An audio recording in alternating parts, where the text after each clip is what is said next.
આપણને યાદ નહીં રહે. આપણે તો નાના બચ્ચા છે ને, આટલો મોટો શ્લોક આપણને તુલસીને જળ અર્પણ કરે તો યાદ નહીં રહે.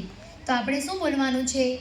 ઓમ સુભદ્રાય નમઃ, ઓમ સુપ્રભાય નમઃ. 3 વખત બોલવાનું છે. આપણે બધા સાથે બોલીશું.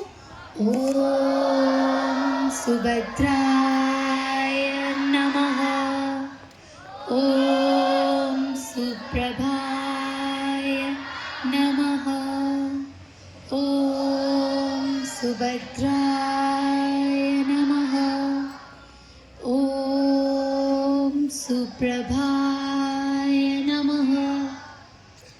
જ્યારે આપણે તુલસી માતાને તોડીએ ને કંઈ કામ માટે, ભગવાનના પ્રસાદ માટે અથવા આપણે ખાવા માટે, શરદી ખાંસી થઈ હોય તો કફ માટે તોડીએ ને, તો પણ આ 2 મંત્ર બોલીને તુલસી તોડીએ તો તુલસી માતા કોઈ દિવસ ગુસ્સે થતા નથી.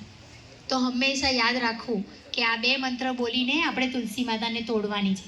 તમને કોઈ વાળ ખેંચી નાખે તો, અને પૂછીને ખેંચે તો બંનેમાં ફરક પડે ને.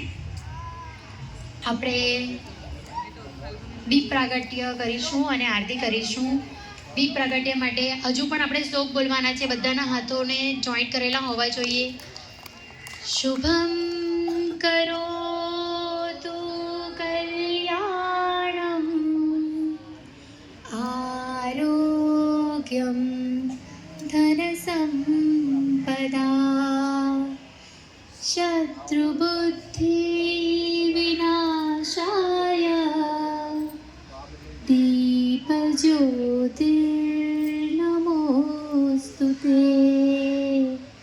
દીપજ્યોતિર્નમોસ્તુતે.